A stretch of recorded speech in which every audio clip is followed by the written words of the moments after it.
Hi, so in this video, I'm going to be going over some of the kind of records we do for FASMA, and then some of the interference models that we build and how we kind of interpret that data and put it in something that's easier to parse. Now, again, what we're doing here isn't perfect. It's assuming that every repeater in the state has an omnidirectional pattern, and it's the same gain. We're not taking into account anything different than that, and we're trying to best fit a circle or a circular pattern, something that's easy to represent in a database and run queries against, into our patterns. And these patterns are bitmapped images, so we're trying to take an educated guess and saying, okay, this circle best fits this particular pattern. And that's what we do. And then that makes it very easy to then query the database for information as to coverage of repeaters. See what'll work very easily, and then we can kind of pull up the actual model and look at it and make certain that it is indeed the case. But it gets us, again, 90% of the way there. And what we try to do is take what works 90% of the time versus what's perfect. Because if something's perfect, it never gets done. So we try to be as effective as we can with the open source tools that we have and what we've built.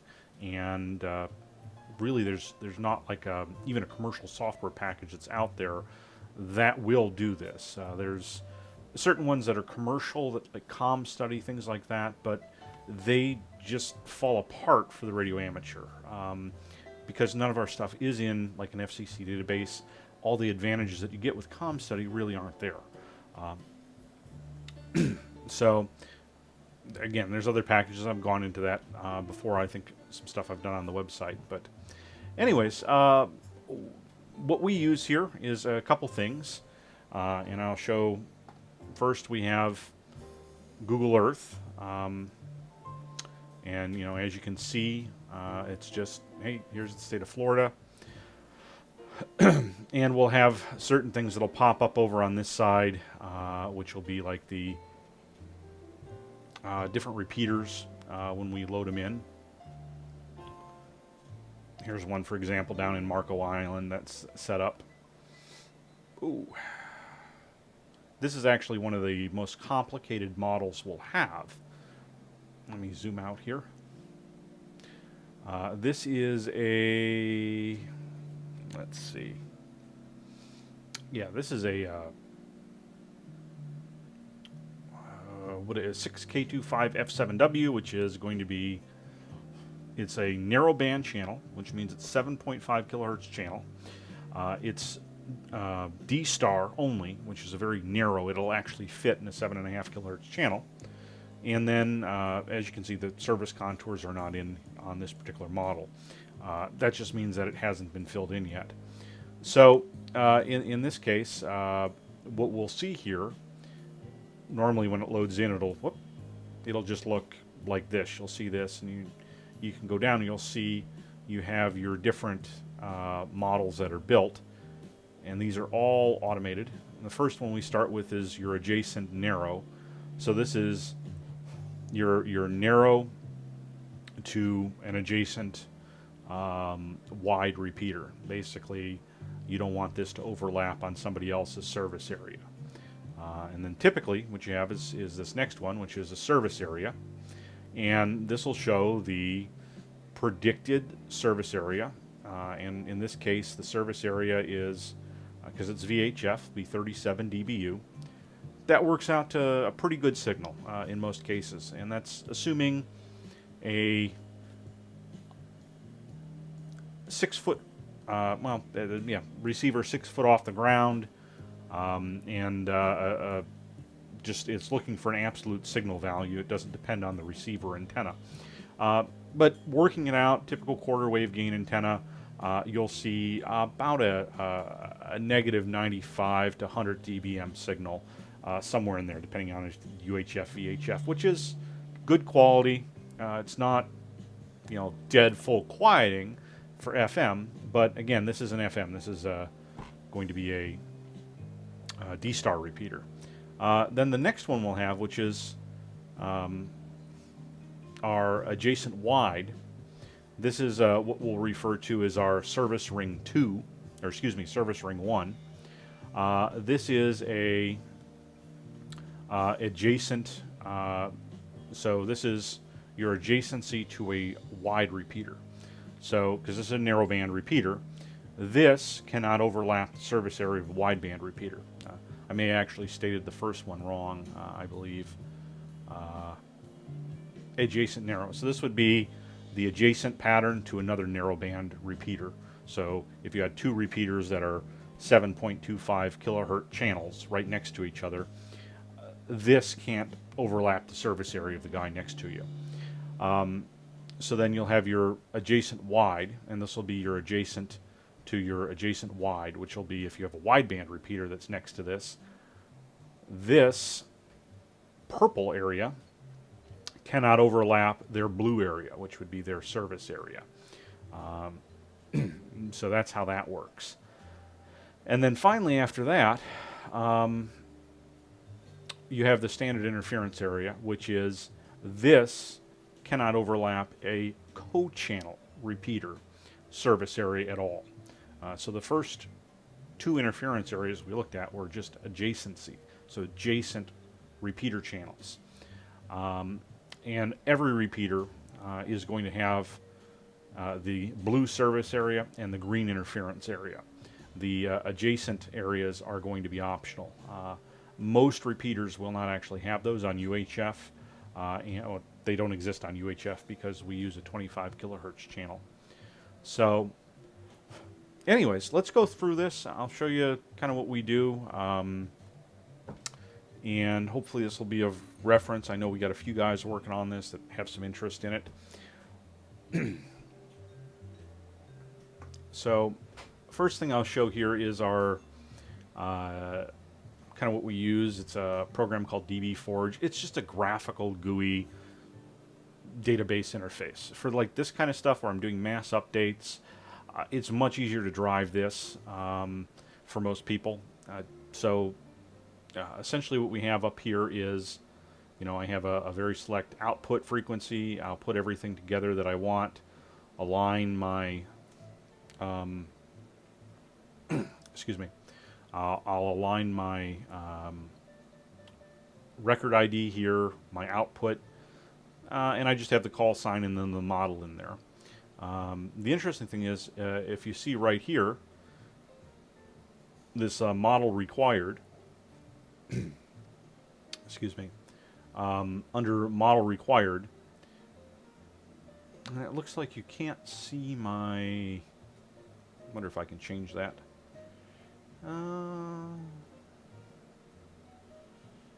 Let's see.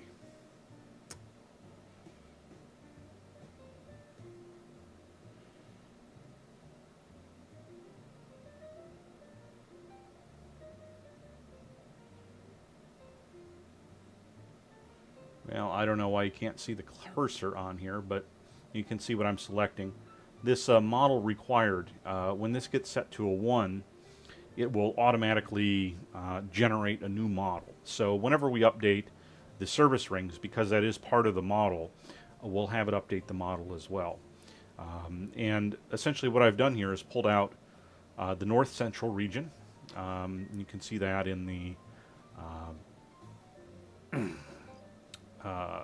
what I'm selecting the counties by region here. It's kind of a complex query, but again, all these queries are available, so it's pretty easy to do. And what I'm selecting for here is if the service ring is null. So this means stuff that nobody's really looked at, hasn't been updated, hasn't been manipulated yet. And in this case, there's like 40 of these here, and I'm just going to go through and show you how they work. Pull them open in the maps, do a service ring, put the data in here, move on to the next, and go through it. So let me do that. So the first one we have is this guy right here. And I'm actually going to sort these on output. There we go. Low to high. There's a lot of VHF in here, a couple 220s, a few UHFs. So let's open this guy here, and all I do is I copy and paste it. I go over here to Google Earth. It's going to ask me, do I want to open it? And of course. And here we go. And you'll see what I'll do here is I'll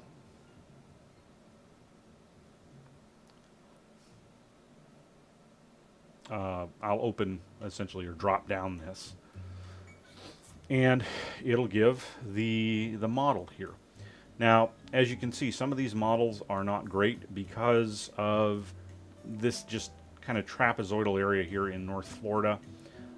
It had the data that's up here for the SRTM is not great, so the fault in a lot of cases to like 0. So this may not necessarily be the best one to work with, but it's a good starting point. So what I'll do is I'll take this, I'll unselect the service, or excuse me, unselect the interference, go up here to my ruler and pick a circle and just simply pop that on the center point and go out here to when I have encompassed most of the service area. Now you see there's some part, this is obviously not right because it's an issue in the modeling program. I think when we remodel this, it's going to look a lot better too. So, anyways, you can see up here, there's kind of a pretty good break right here. And again, showing going over the water. We normally don't take anything into account when it does go over water. So in this case, this actually worked out perfectly. It's got a radius of 40 kilometers. And all I'll do is go back over here to DB Forge, put in my service ring of 40 kilometers. And then all I do is hit tab. Now, in this, there's only an interference ring. There's no adjacent ring. Because this is, again, it's a lower VHF, so it's a 20 kilohertz channel. And let me go back over here. Okay, let me clear that ring, and I'm going to zoom out a little bit here. And you can see in this case, probably what I'm going to bet is that this here is assuming 0 elevation, so it's not taking into account the DEM model, because it's incorrect. And I'm going to actually pop this out to right about here, and you know, you can see as we go along here, this is a 80.64, so we actually round up. It's only a whole number we use of kilometers for this, because a kilometer is not a huge amount of distance. We're getting stuff very close, and our GPS coordinates that we use are only accurate to within about anywhere from a quarter to a quarter to half a kilometer. So because we only take GPS coordinates down to the 2 decimal places on the GPS coordinate, or the latitude, longitude. That way we don't know exactly where the repeater is. You don't have to worry about somebody from FASMA getting around you and you know, trying to get up on your tower site or something that you worked on, which again has happened before. So see here, we're not capturing everything as we zoom in, but there's pretty clear delineation here as we come out. And you can see, you know, that's about the point where we got, you know, 95% of the interference radius in here. There's a little bit of stuff out here, but it falls off pretty quick. This is making a judgment call by the coordinator, or by the person working the particular ticket in this case. So this works out 80.64. So if we go back over to the DB Forge, you'll see I have the, it's on adjacency ring 1. We don't have an adjacency ring. So we go to interference ring, and we're going to put 81 there. If you actually type in 80.64, it'll just round up because it's a whole decimal number. It won't accept any decimals. And then I'm going to tick this because we have a model required. And I hit tab, and let's go over to the, yep, okay. Let's go over here to, ooh.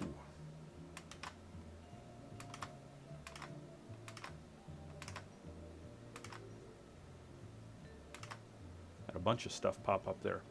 So what we do to actually model everything, we do that from the command line. That's pretty straightforward. All we do is go in and, well, what is it?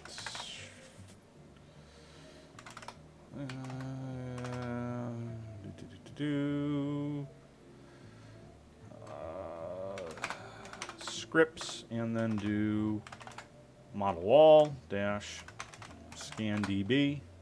And what this will do, this will actually key off the database.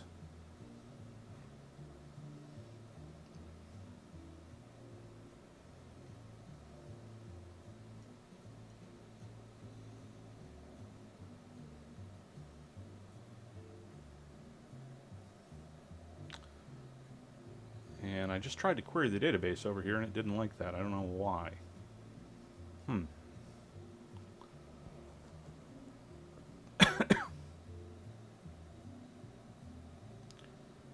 I love it when things just randomly stop working. Oh, there we go. Okay, started working again. Okay, so in this case, all we do is scan DB, and it should, yep, there we go. It pops that up. You can see it's 147, 150, star key. That's the repeater we just started with here. And this is going to automatically model everything. You'll see a whole bunch of output on the command line, but it's going to automatically build a new model of this, update the database, and then we can download the new model, take a look at it, and see what it does. This takes about 2-3 minutes. If you have multiple, especially on some of the VHF stuff, above 146, where you have a narrowband channel, you're building 4 models, that can take some time. But this isn't too bad. The whole thing is set up so that you can batch it. What I'll do is, if I'm making a ton of updates on this, or just evaluating a whole bunch of things, it will come back and just run it, and then come back 2-3 hours later, everything will be done. So in this case, it outputs the model name. There we go. I go back over here, open this new one up, and hopefully this is going to seem a whole heck of a lot better. So let me turn this one off. Yeah, that's a lot better there, because this now captured with the newer kind of fill-in update data. And if I click off interference here, you'll see the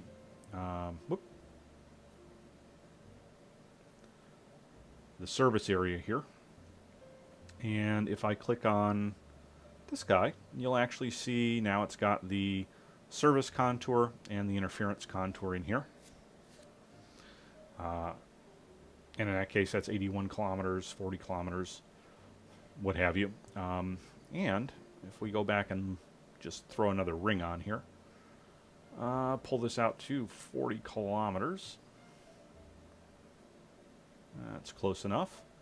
You see we got the majority of the blue area in here. So pretty much from anywhere in this area, you're going to have a really great signal.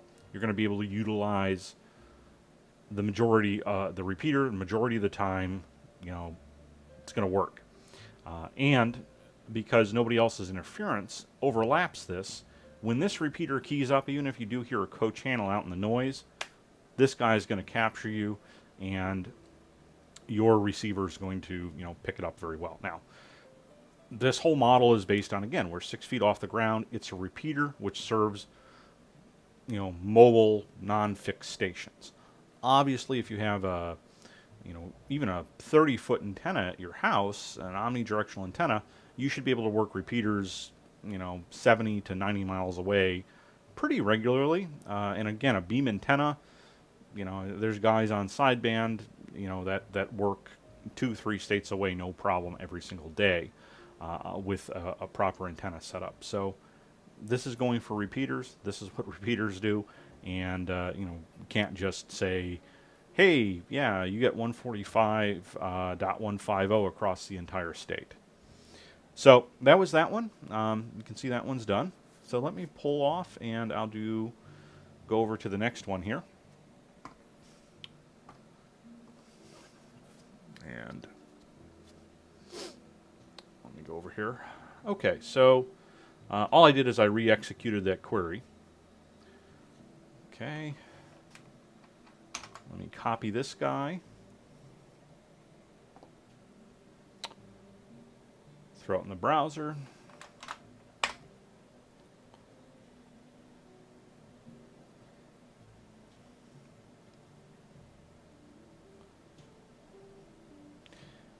Now, this one here, we can see it's definitely got this kind of trapezoidal area just carved out. So before I do anything on this, I'm going to go into over here to dbforge and just tick this as a model required. Re-execute the query. It's like, do you want to apply these changes? Yep. Okay, that's going to pop up. Go over to this guy. And let's redo this so that we have a good model to work with. In something like this where so much, and especially the center of the repeater, is in here, we have to remodel this from the get-go. Because obviously, when you assume a perfectly flat sphere, this is the sort of model that you get. And that's what happens here. And you can see even here where there's some stitching, stuff has come together. It's just bad data. And if you look here, this affects a huge swath of kind of central North Florida and even into parts of southern Georgia here. So this is something that, as far as I know, no other state in the SIRTM data has such a huge hole in it. And they just said, hey, this panel for whatever reason is no good. We took it out and it's not available. What the USGS did do is they came back in and used existing topographic maps and added that into the version 3 data. We make that available on our website to download, already formatted into the data that Splat or Signal Server, whatever you want to call it, needs. So let's see how that model is doing. Yeah, and we're done. Let me capture that model.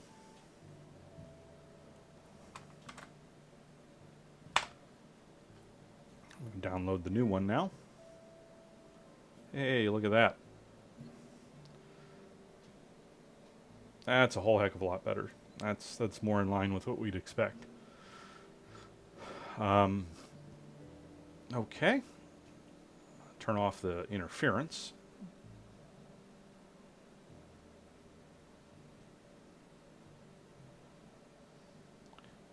And that is right about where we start seeing a lot of the blue fade off. So that means our service area on this particular repeater is 44.5.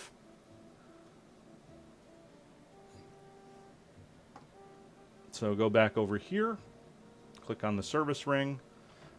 So this will actually be 46 kilometers. And then let's go take a look at the interference ring. Let's turn the interference on, zoom out. Okay, I might have zoomed out a little too much here. Let me reposition it and I'll zoom back in.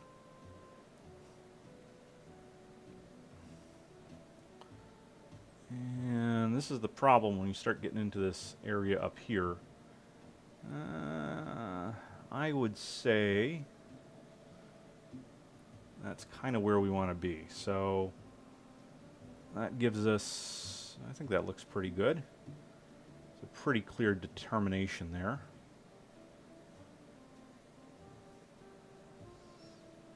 If you zoom out, sometimes it's easier to look at. Yeah, that's pretty good interference area. And again, if when you're looking at this to actually do a coordination, you're going to pop that up on a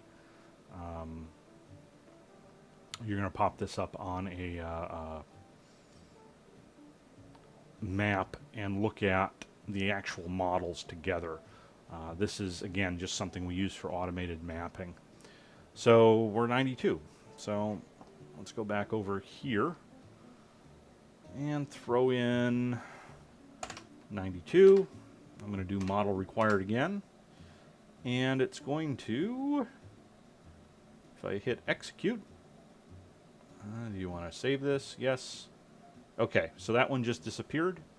And it means it went into the database because we're only looking at stuff where there is no service ring, you know, where it's set up as null.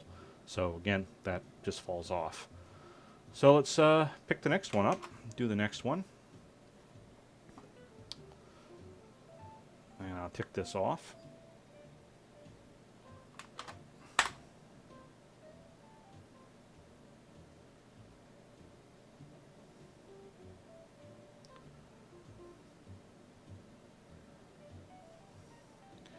Okay, and you can see this one here. You're starting to see this area here for the interference. That's not an issue. That'll get remodeled.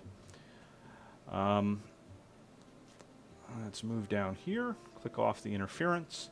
And this is WA3YOX Ocala.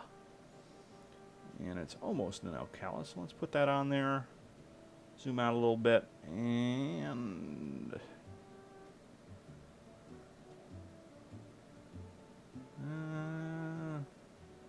sometimes some of these can be a little hard because we get this mid-Florida ridge here. I would say that encompasses it pretty damn well. And that's 32.39 kilometers. 32. Let's take a look at the interference area.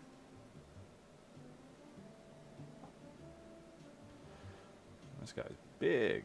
Okay.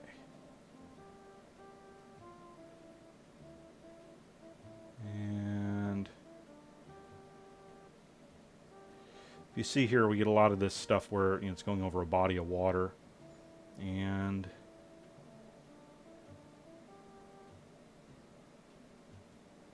so that encompasses most of it. Again, this up here, where we have that kind of invalid SRTM data, which a lot of these got built with, you know, that's not a huge, not something we're going to really consider on this because it is going to be, again, Florida's pretty flat. We can say it's going to be pretty symmetrical.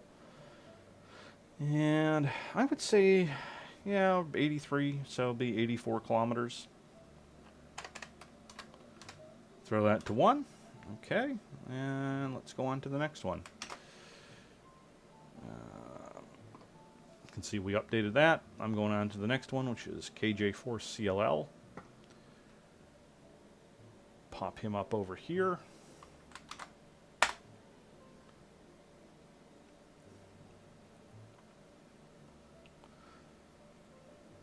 Turn off the old guy. And let's take a look at what this one is. I'm pretty certain this is going to be a... Okay, so this is a narrowband FM and Yaesu System Fusion. 9K36F7W is Yaesu System Fusion. It's just barely fits in there. But again, we're using wideband or narrowband FM here as well. So this is a 10 kilohertz wide channel, not a typical 20 kilohertz wide channel that most everything has down there.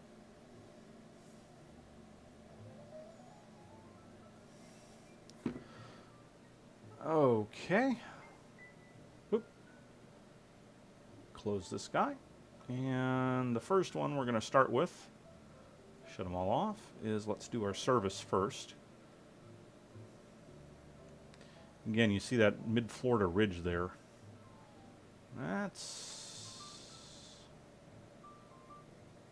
that's pretty good. There's a couple little ridgy areas over there we'll get around it, but so that's 35.61, which is, we round up, so 36.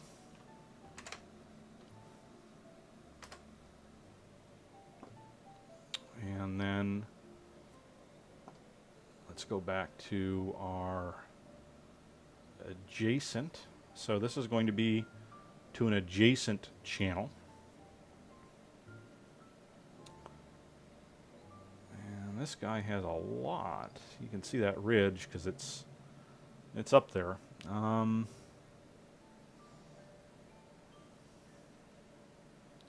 Say that encompasses almost most of it. So that's 62.39. And we put this in as adjacent ring 1 as 62. And then let's take a look at our interference ring.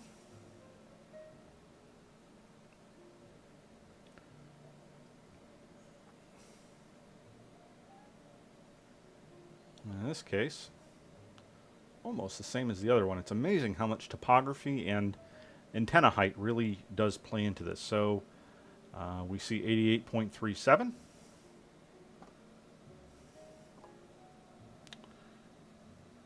And we put 88. Model required. There we go. Go on to the next one. This is 145.410 in live oak.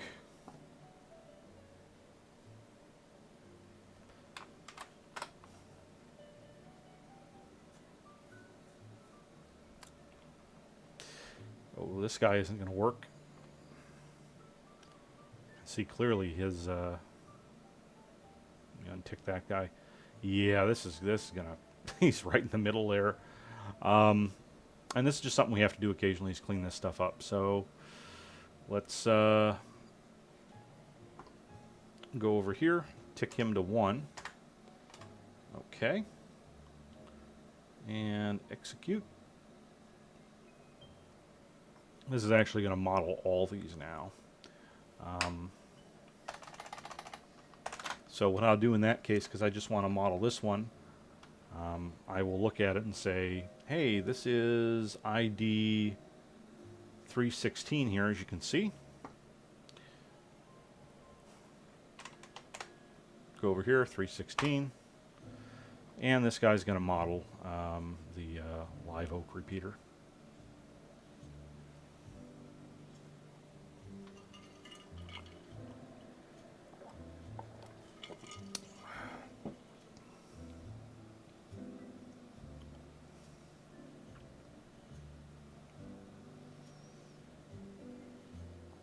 Probably what I could do is actually build a query to say, hey, if it's within this kind of parallelogram rhombus area or within a certain distance of there, just rebuild the model. But this is easy enough to do.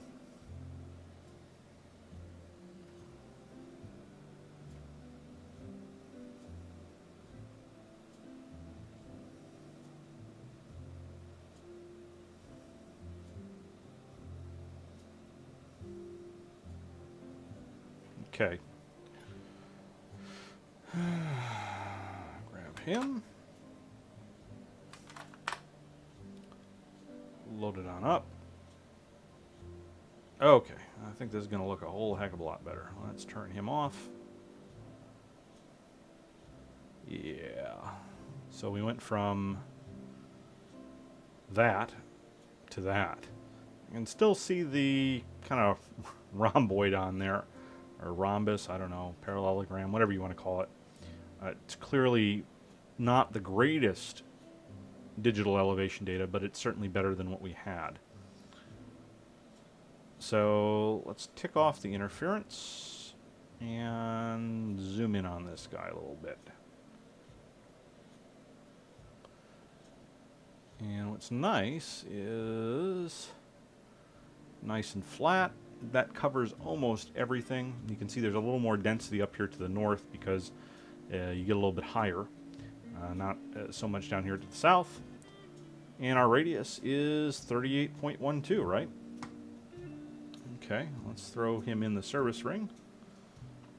38 kilometers. And let's go back over, look at the interference ring. Ooh, zoom out.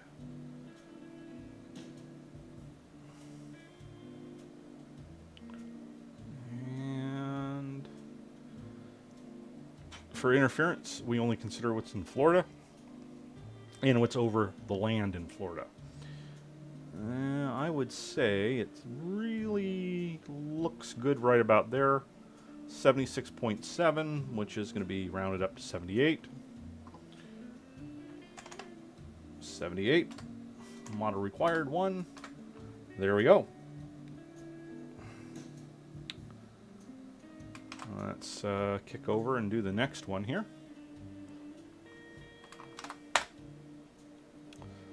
KB4 Mike Sierra. Oh, he's going to have the same damn problem. Look at that. That's... Okay. Let's see what this guy is. It is record number 316.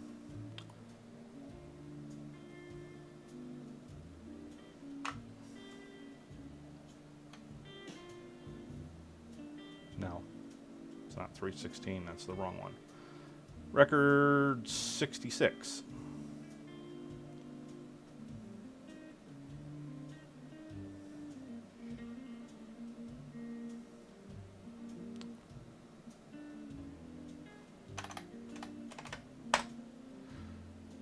Okay, just going to rebuild that one.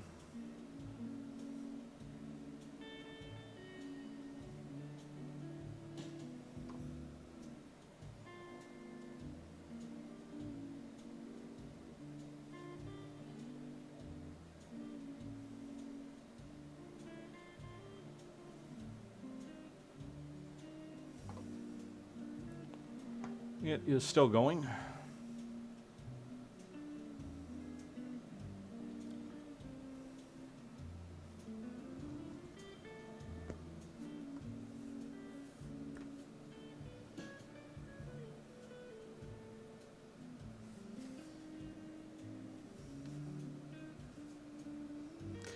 So typically I try to do and review about 10 to 15 records on a daily basis. Just keep up on it, plow through it. Occasionally I find something that's just totally wrong, and we'll actually write out a ticket, an email to the trustee or repeater owner, whoever it is. Okay, and say, hey, there's a problem with your coordination. It's very important people respond to that, because if we don't hear back, we'll typically reach out 2 or 3 times, and that'll be the extent of it. Okay, so let's see. Oh yeah, that looks a whole hell of a lot better. Amazing what having good data will do. It's still, you know, not perfect, but go from that to that, which is significantly and markedly improved.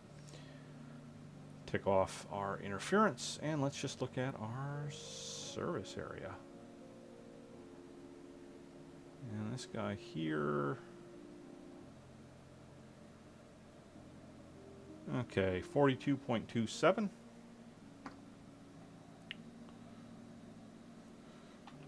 42.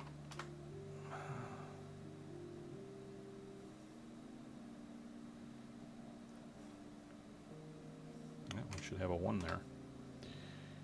And 42, and let's go back over, look at our interference again here, zoom out. Oop. I also find it's much easier if I turn off the roads and other map features on some of this. So that looks like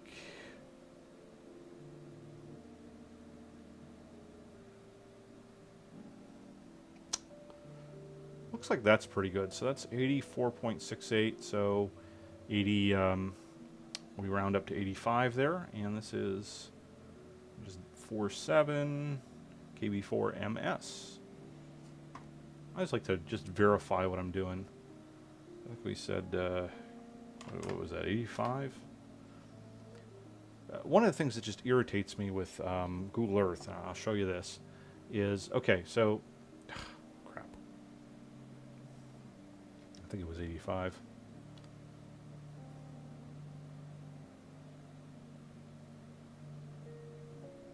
$85, okay. So one of the things that just irritates me with Google Earth is, say if I go select something else, you'll see you have this context menu here, and I've just selected another window, and it just disappears. So you basically have to commit this to memory and then type it in, which shouldn't be too hard, but maybe I'm just dumb. I don't know. It happens. Okay. Model required. Perfect. NF4CQ in Lake City. I bet you this is going to be another one of those that's not going to work. Probably going to have to remodel it. There's a reason I haven't done this area of the state. Because, yeah. So that's the model of the new one. Let me kick this one off. Okay. This is 71.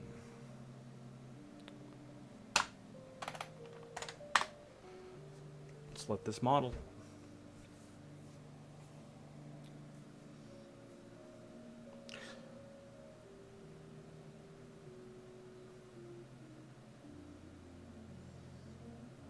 But this has greatly simplified a bunch of this stuff so that it takes the human element out of building this. It's probably not the best script that's made out there. There's a lot of stuff that I would like to change about it, but again, I'm not much of a programmer.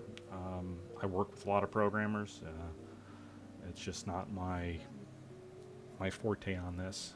I'm pretty good at translating requirements for programmers to program and explaining things so that people can understand them, because you really do have to understand this to make it work. Okay, we are done.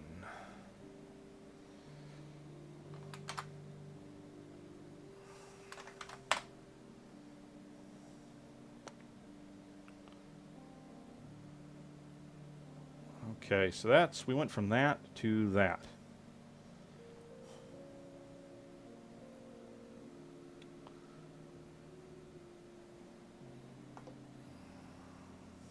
Move myself over here. Maybe not.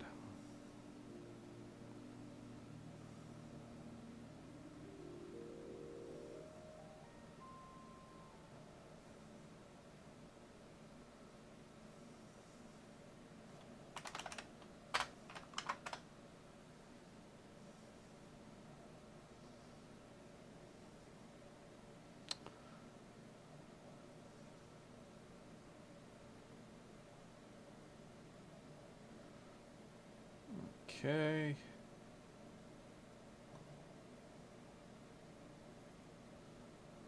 This guy, we're going to go 58 kilometers on this guy.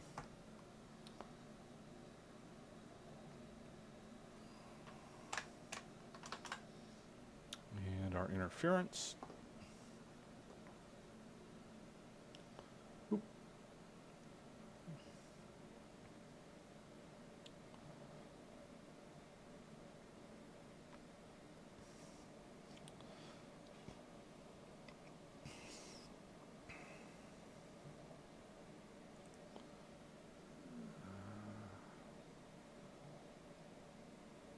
Get a little bit of elevation, get a high tower, and especially in the middle of the state there, you will have a large ring. So that's 123 kilometers. It's a pretty good service ring, or interference ring.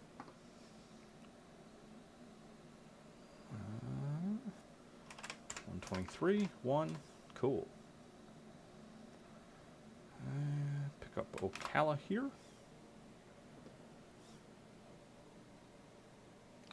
And on to the next.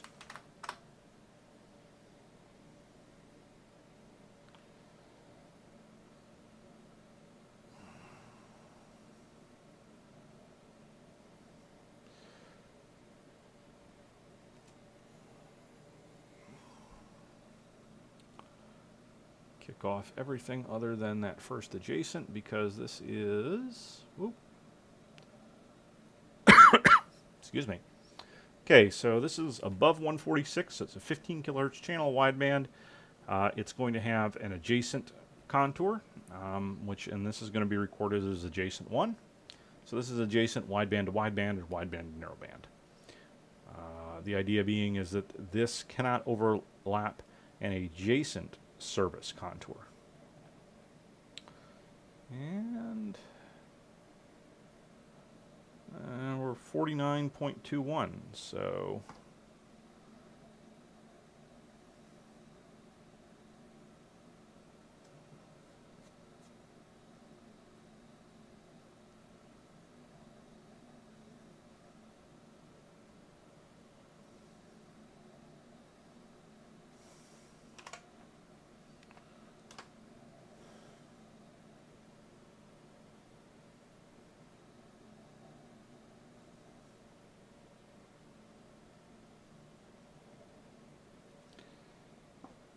let's look at our service here.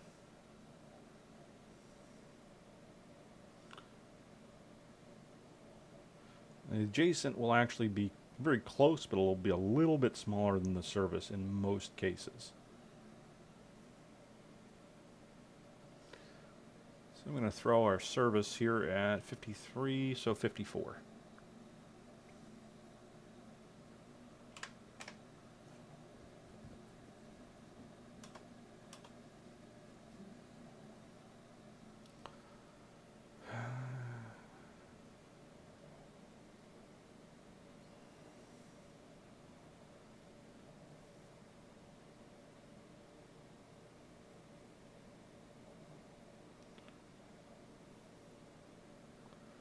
And 123 for interference here.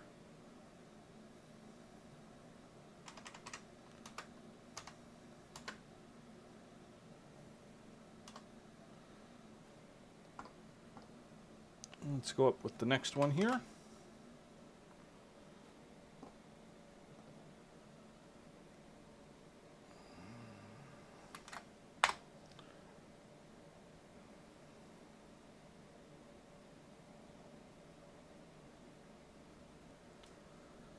That's one of the Gainesville ones. Awesome.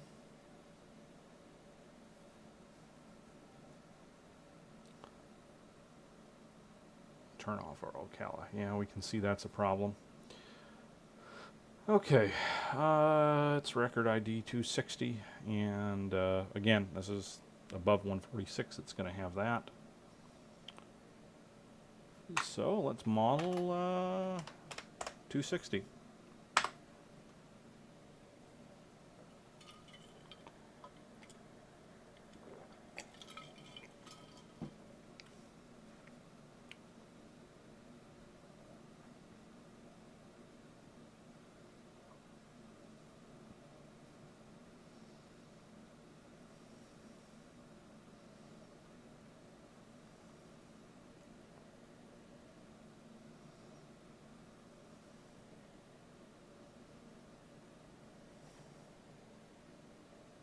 Music stopped.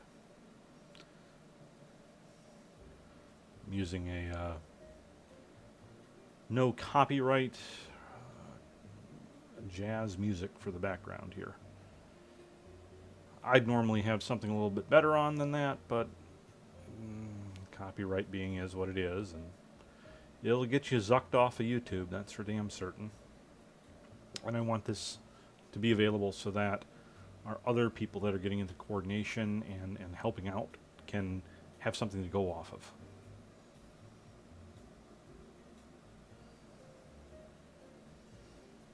See, this takes a little bit longer because it has to build 3 models.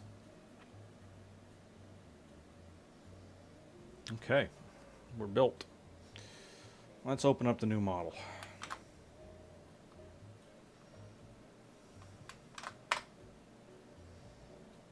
Boom. Ah, look at that. Looks a whole hell of a lot better.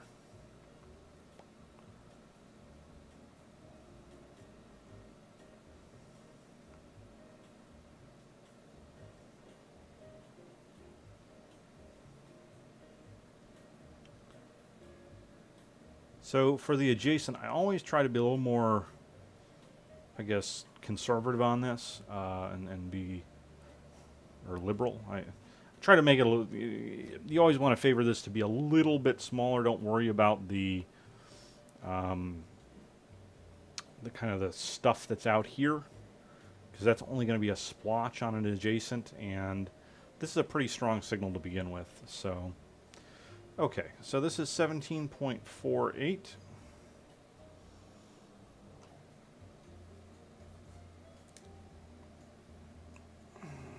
And I'm just going to do, like, I'll round up to 18 on this. I know it's not good, but, you know, according to rounding, but that's how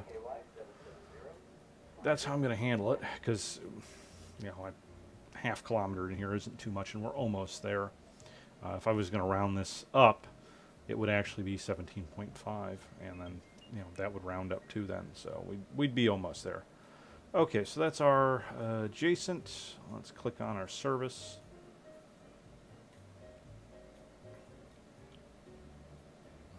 And this guy's got a pretty decent service area. 32.63, so we do 33. And then finally, interference. Zoom out here.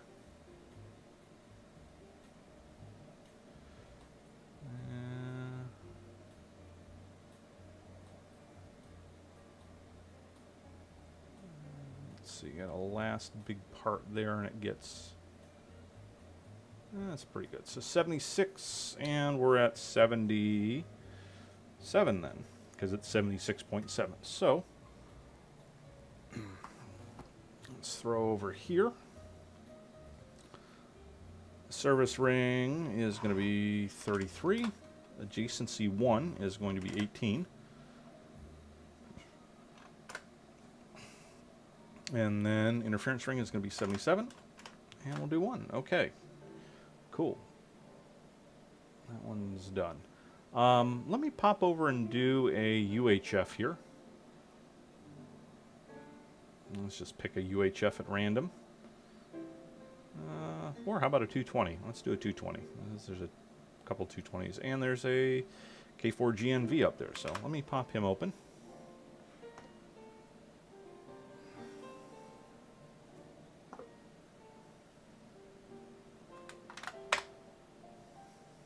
Now 220 is much, again, is like VHF.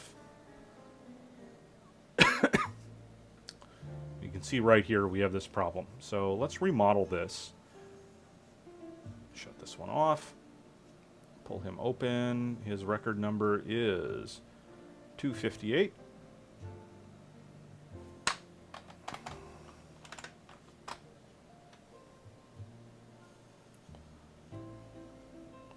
That's going to go do its thing.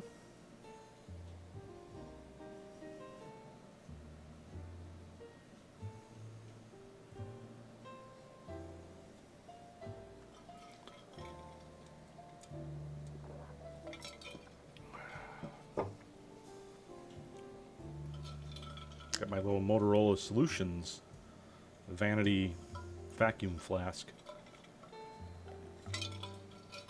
It's a neat little piece of swag.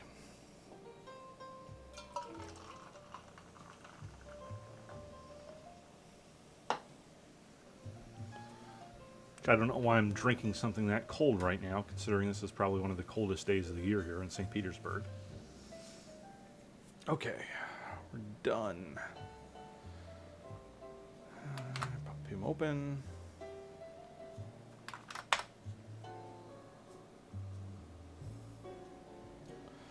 Oh yeah, that looks a whole heck of a lot better. So we went from that to that. Get that guy out of there. Okay.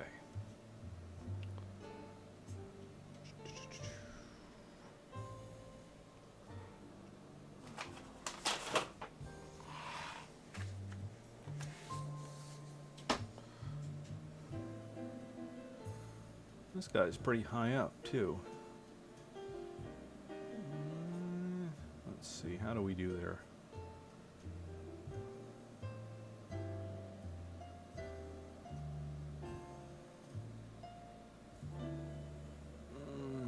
I think I could be a little bit longer, actually.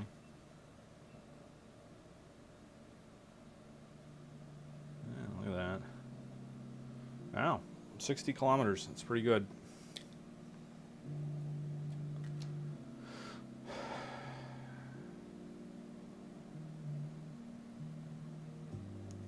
Again, there's enough. I think there's actually enough 220 channels in the state that everybody can almost have their own dedicated channel. I mean, you know, depending on where you're at. Let's see. 118.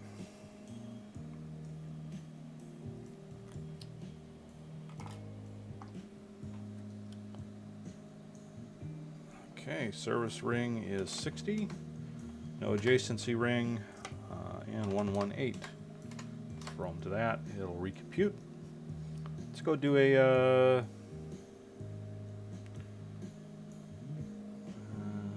let's try to find one of these that isn't in that area, but this kind of...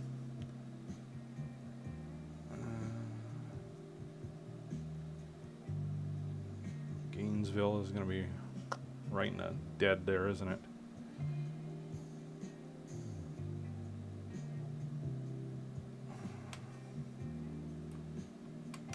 W4DAK. Let's try him.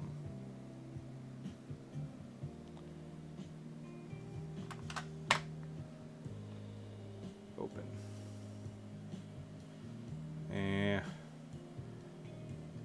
This area that I'm working in is this north central Florida is pretty bad, actually. I think what I need to do is just anything in the north central Florida just needs to get recomputed.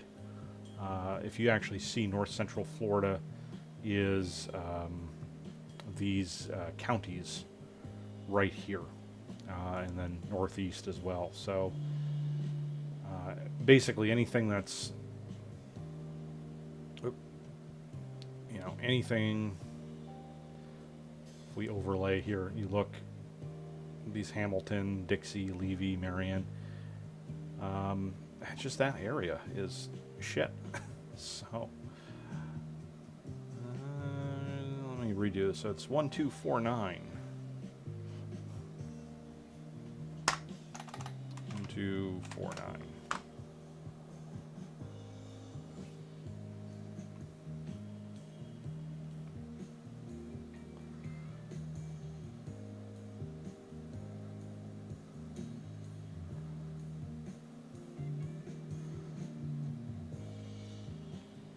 So actually what I'm going to do to make this easier, I mean, I could do this on the command line or through one of our scripts, but I'm just going to do copy that and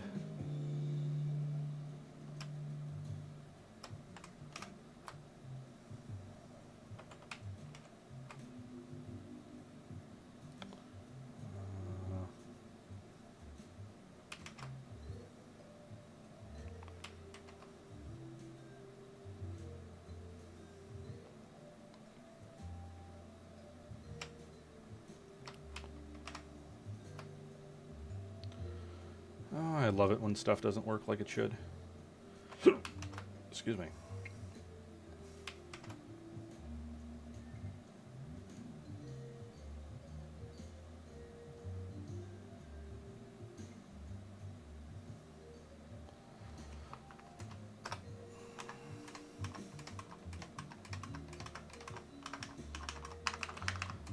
Sometimes it's easier just to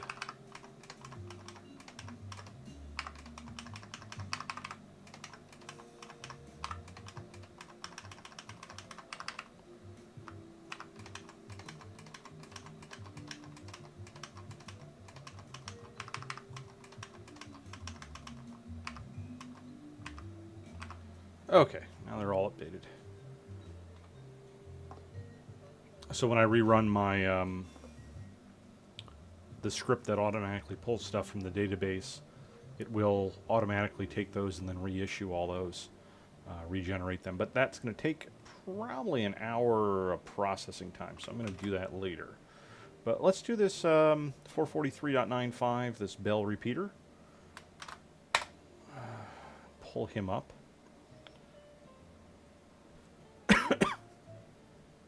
Okay, that looks a lot better. Kick him off, kick him off. Okay, so we went from that to that.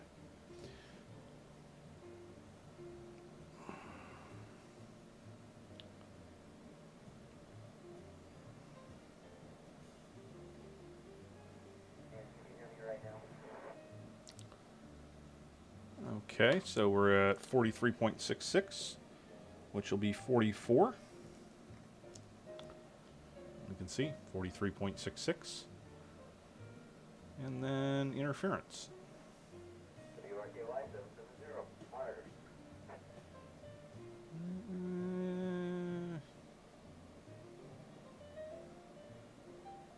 A little bit to the north there. Okay, 88.93. Let's round that up to 89. And this is 443.95. W4 DAK. And he is 44 for the service, none for the adjacent. Interference is going to be 89, and he's already got that turned on. So let's do that. I'm going to apply this, and I'll come back and do a little bit more later, but I think that'll take care of us for now. It's been at this for about an hour right now. Actually more than that, because I'm videoing this, and that always slows you down. But that's basically what we do for figuring out what the interference, what the service radius is. That's a number that is best fit by human eyes. It's a judgment call, and I try to get everybody to use the same judgment or general judgment. I'm trying to explain how we arrive at that as well. So let me redo this and hit execute here. Okay. You can see all the ones that I just did have updated, and I think we started out with like 40 of these. We're down to 32. So knocked a few out, and I'll let you go. So hopefully this was informative, and I'm going to let these rerun now. And I'll actually show that, get it started here. Okay, so throw time in front of it. Okay, I'm just going to pull everything out of the database. And wow, it's doing a whole bunch of them. Let's see. So yeah, it's going to model 41 of them. It's going to take typically about 3 minutes per one. We're looking at about 2 hours of server time here to do it. So I remember when we first got this working, I had to model everything in the state because it hadn't been done before, or if it had been, it'd been done manually. That was fun because that server ran for about, and it wasn't the same powerful server that it is now. It only had, I think, 2-3 cores in it at the time. It ran for the better part of like 3 days, and it took a while to get there. There was a lot of trial and error, and when you're modeling stuff, you have to stop your programming and look, okay, is it doing this right? Is it handling this right? And there's a lot of verification that goes in there. A lot of people don't do that level of verification in programming. I find it to be really important for things like this, because we're basing real life coordinations and data off of this. So anyways, thanks for watching, and maybe I'll broadcast the next time I do this, or stream, or whatever you want to call it. I mean, not that there's many people that watch this, but hopefully it's informative. Anyways, this is Brian Fields, Amateur Radio Call Sign W9CR with the Florida Amateur Spectrum Management Association, or FASMA, fasma.org. Thanks, guys.